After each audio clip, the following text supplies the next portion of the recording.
no texto de 1º livro dos Reis, né? Lucas vai colocar ali, a partir do verso 17, versículo 8. Bem, 1 Reis, 17, verso 8. Está meio atrapalhado aqui, mas a gente consegue vencer essa luta. Graças a Deus. Amém? Vamos lá? Versículos, todo mundo achou aí? Eu espero que sim, né? Nós vamos estar lendo a partir do versículo de número 8, em nome de Jesus. Diz assim: Então veio a palavra do Senhor dizendo: Dispõe-te e vai a Sarepta, que pertence a Sidom, e demora-te ali, onde ordenei uma mulher viúva que lhe dê comida. Então ele se levantou e se foi a Sarepta. Chegando à porta da cidade, estava ali uma mulher viúva apanhando lenha. E ele a chamou e lhe disse: Traze-me, peço-te uma vasilha de água para eu beber. Indo ela a buscar, ele a chamou e lhe disse: Traz-me também um bocado de pão na tua mão. Porém ela respondeu: Tão certo como vive o Senhor, o teu Deus, não tenho cozido. Há somente um punhado de farinha numa panela e um pouco de azeite numa botija. E vês aqui, apanhei 2 cavacos e vou preparar esse resto de comida para mim e para o meu filho. Comê-lo-emos e morreremos. Elias lhe disse: Não temas. Vai, faze o que disseste, mas primeiro faze dele para mim um bolo pequeno e traze-me aqui fora. Depois fará para ti mesma e para o teu filho. Porque assim diz o Senhor, o Deus de Israel: a farinha da tua panela não se acabará e o azeite da tua botija não faltará, até o dia em que o Senhor fizer chover sobre a terra. Foi ela e fez segundo a palavra de Elias. Assim comeram ele, ela e a sua casa muitos dias. Da panela da farinha não se acabou, e da botija o azeite não faltou, segundo a palavra do Senhor, por intermédio de Elias. Pai, nesta noite nós estamos ainda diante da Tua presença, Deus poderoso. Senhor, há uma alegria no nosso coração em podermos, ó Deus, ouvir a Tua palavra e poder, ó Deus, compartilhar com a Tua igreja, com aqueles que estão nos ouvindo e nos assistindo nesta noite. Eu quero te pedir, ó Deus, que o Teu Santo Espírito esteja sobre nós e que o Senhor possa, Deus Todo-Poderoso, fazer exatamente aquilo que está no Teu coração.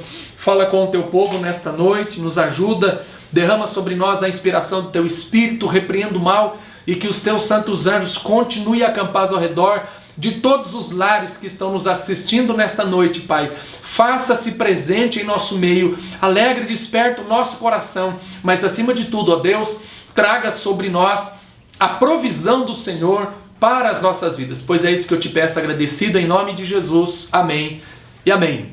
Amém, meus queridos e amados irmãos. Nós precisamos, antes de mais nada, ver algumas coisas. Sarepta era uma cidade pequena,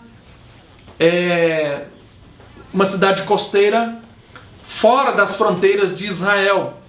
Pertencia ao domínio de Sidom e era governada por pessoas pagãs. Uma cidade fenícia, na estrada marítima, no meio do caminho entre Tiro e Sidom, ali ficava Sarepta. Era uma cidade de um povo pagão, como eu já havia dito, eles adoravam a um Deus chamado Baal. Eles não adoravam ao Deus de Israel. Eles não se prostravam diante do Senhor. Então, por toda aquela região, no reinado de Acabe, havia uma grande seca.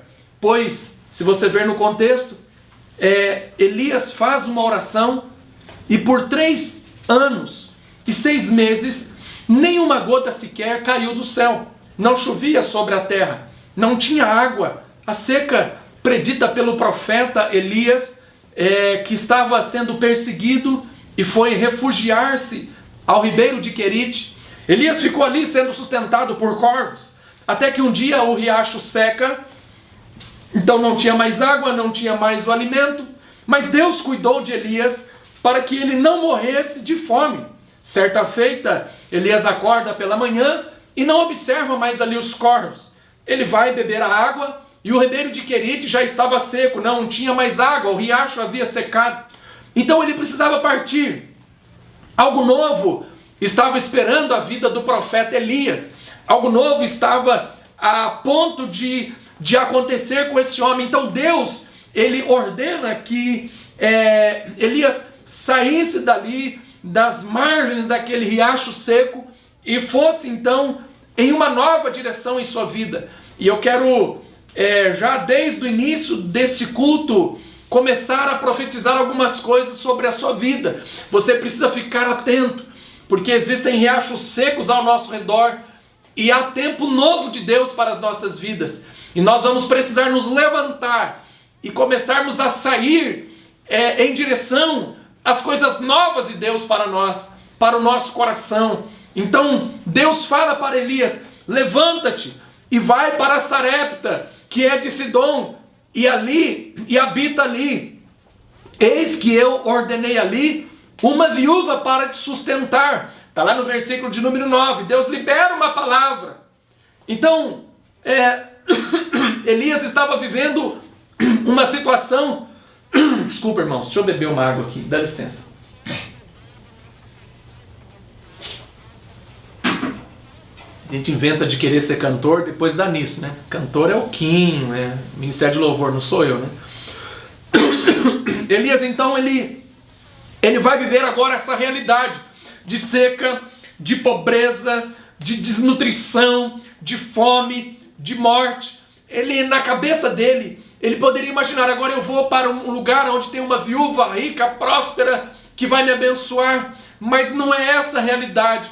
E ele encontra esse cenário de destruição, esse cenário de uma viúva ali em Sarepta, o lugar onde essa mulher morava agora, por causa da palavra profética de Elias, torna-se um lugar de terra árida, um lugar de terra seca. Então a seca que Elias profetiza, ela chega na vida desta mulher. E aí então ele havia pedido isso a Deus em oração, ele havia decretado isso ao rei Acabe, dizendo que não choveria mais, e ele foi afetado. Elias estava a um passo da morte, todos ali estavam a um passo da morte. Aquela mulher, ela tinha apenas pouca coisa, e ela ia sustentar ali apenas o seu filho, que era pequeno, e depois na sua despensa não havia mais nada, e ela morreria. Ambos morreriam. Elias ficaria também em uma situação difícil. Elias ficaria também em uma situação complicada, porque ele também morreria, não teria mais nada para comer. Então a provisão de Deus estava a caminho, não apenas daquela família, mas também a caminho de Elias. A provisão de Deus chegaria para aquelas famílias. Então eles estavam diante desta realidade. O último punhado de farinha, apenas algumas gotas de azeite. E Elias então chega ali cansado da viagem, Elias chega ali abatido, Elias chega ali faminto, porque ele cumprimenta aquela mulher, e após o cumprimento ele pede água. E ela também vai, apesar de um certo assim desrespeito, de uma lamentação, ela sente uma profunda compaixão por Elias. E ela então vai buscar a água para ele beber. Mas enquanto ela está indo, Elias vai dizer para ela: olha, pega lá um pedaço de pão. E ela revela a gravidade da sua situação ao profeta, ao homem de Deus. E vai dizer para ele que não tem absolutamente nada. Tem apenas aqui um punhado de farinha, alguns restos de azeite para fazer ali um pão, para fazer ali um alimento. E depois eles, após comerem aquele alimento, se alimentarem, a única coisa que a única esperança, a única expectativa que esta mulher tem é a morte. Ela já não está mais esperando nada. Chegou o momento em que ela joga tudo para o ar e se assenta aguardando então o final da sua história. A partir daí, desse encontro que esta mulher tem com o profeta Elias, a palavra de Deus vai dizer que a história daquela família começou a mudar. A provisão de Deus acabara de chegar naquele lugar e ela mal sabia disso, e é sobre isso que eu quero falar nesta noite, sobre a provisão de Deus para a sua família. Quem sabe você também está vivendo aí esta realidade, tem apenas um punhado de farinha, você abre a sua despensa e já não encontra mais muitas coisas. Você olha para a sua conta bancária e ali você já não vê mais muita saída. Eu quero te dizer uma coisa nesta noite: nós servimos a um Deus que tem todo o ouro e prata, tem todo o poder em suas mãos e pode mudar a sua sorte. Meus amados irmãos, a provisão de Deus está a caminho, está chegando para você, ainda que você não saiba. Deus tem um projeto para a sua família, aleluia. Deus tem um plano especial para você e Deus vai entrar com a providência, Deus vai entrar com a provisão na sua casa. E esse é o tema da mensagem de Deus para o seu coração nesta noite. E nós vamos aprender algumas coisas aqui em nome de Jesus Cristo. Amém, meu irmão? A primeira lição que eu quero deixar para você é que a provisão de Deus são para as famílias que têm fé, como está aqui no slide para você estar acompanhando aí da sua casa. Versículo 15, a primeira parte, depois nós vamos retomar aqui nesse versículo, diz que ela fez segundo a palavra de Elias. Está lá no começo do verso de número 15. Esta mulher, ela vai agir segundo a palavra do homem de Deus. Então é importante a gente observar algumas coisas aqui. Essa mulher, ela não era crente. Essa mulher, ela não era uma serva de Deus. Provavelmente ela servia a Baal, né, que era o deus pagão que dominava toda aquela região. Entre Tiro e Sidom estava Sarepta.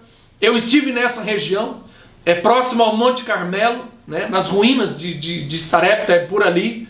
E há achados arqueológicos de muitos deuses pagãos naquela região. Então esta mulher, ela não era uma pessoa que temia a Deus, mas ela acreditou, ela creu na palavra que Elias liberou sobre a vida dela. Isso implica em fé na palavra do servo de Deus. Ela confiou, ela acreditou, ela creu no invisível. E se tem uma coisa que nós sabemos, é que a fé, ela vem pelo ouvir e ouvir da palavra de Deus. Mas a fé é a certeza daquilo que nós esperamos e a convicção, né? Em outra tradução diz provas de coisas que nós não vemos. É convicção de fatos que nós não vemos. Isso é fé. Você acreditar no invisível. Não você acreditar em uma maluquice. Porque nós acreditamos naquilo que nós não vemos pela fé. Mas nós acreditamos na palavra de Deus. Nós aprendemos a ter fé através da palavra de Deus. Então Deus estava atento às aflições daquela viúva pobre. Deus estava atento às necessidades daquela mulher. E o que eu quero dizer para você é que Deus está atento às suas necessidades. Deus está olhando agora para tudo aquilo que você necessita, que você precisa, cada um de nós, de uma forma particularizada, independente. A minha bênção não é a sua não é a minha história não é a sua. Deus, ele tem uma história diferente para cada um de nós.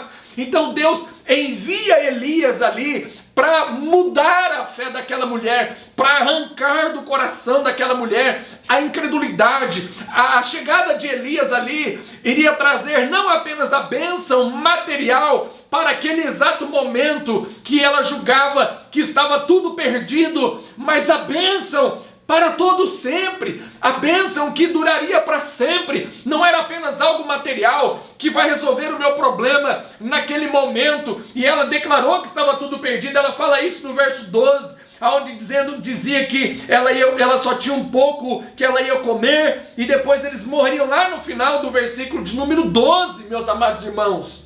Deus envia Elias para fortalecer a fé daquela mulher. E Deus envia a palavra que você está ouvindo todos os dias para fortalecer a sua fé, para fazer você crescer no meio desta crise. A fé que essa viúva tinha em Deus e na sua palavra, através do profeta Elias, levou ela a trocar o que era certo pelo que era incerto. O que era certo no sentido de ela ter ali um deus pagão, Baal, que ela via, que ela contemplava, e ela troca pelo incerto. É a mesma coisa que acontece com Abraão. Abraão tinha vários deuses, quando seu nome ainda era Abrão, vários deuses. Seu pai era um empresário no ramo do paganismo, e aí então ele ouve uma voz do Deus do invisível, e Abraão troca toda aquela estabilidade, Abraão troca todas aquelas certezas, falsas certezas, pelo Deus do invisível, pelo Deus do impossível, pelo Deus de Abraão, de Isaac e de Jacó, o Deus que pode mudar a sua história. Aquela viúva, ela recebe o profeta, ela recebe o homem de Deus, não somente uma bênção material, mas também uma bênção espiritual. As coisas começaram a mudar na vida daquela mulher, ela começou então a acreditar, e o testemunho desta viúva, ele vai mostrar que existe de fato um Deus, e um Deus que cuida de nós, um Deus que multiplica aquilo que está pouquinho em nossas vidas, um Deus que transforma todas as coisas, mas a provisão é para aquele que tem fé. Você precisa ter fé, meu amado irmão, você precisa ter fé, minha amada irmã, nós precisamos acreditar, nós precisamos crer. Quem sabe você está me ouvindo nesta noite, está vendo a mesma realidade desta mulher, tem aí apenas o último punhado de farinha, o último punhado, as últimas gotas de azeite, poucos cavacos, nem lenha você tem mais para poder fazer o cozido, nem lenha você tem mais. O que eu quero te dizer nesta noite é que você deve alegrar o seu coração, aleluia, porque é chegado o tempo da provisão de Deus para a sua vida, se você acreditar pela fé, em nome de Jesus Cristo. Aquela viúva confiou, aquela viúva creu na palavra de Deus através do profeta Elias, então não faltou mais, não acabou a farinha na sua tigela, não faltou mais o azeite lá no jarro, porque aquela mulher, ainda que tinha apenas uma refeição, mas uma atitude de confiança em Deus, mostrou o grande resultado positivo, o grande final abençoado. Ela demonstra total confiança, ela tinha apenas aquilo, mas ela entrega nas mãos de Deus, e ela é abençoada. Então aquela sua última refeição durou por mais de 3 anos e 6 meses. O que eu quero dizer para você nesta noite é que a provisão que Deus vai liberar sobre a sua vida pela fé, ela vai durar muitos e muitos anos, em nome de Jesus. Amém, meu irmão? Se você crê, toma posse nesta noite, receba aí a sua porção, receba aí a sua provisão, creia pela fé. Deus está enviando a você nesta noite uma palavra que vai mudar toda a história da sua vida, em nome de Jesus Cristo, aleluia. Provisão de Deus para as famílias. Estamos no mês da família. A família precisa ter fé que a provisão de Deus virá. Age como uma mulher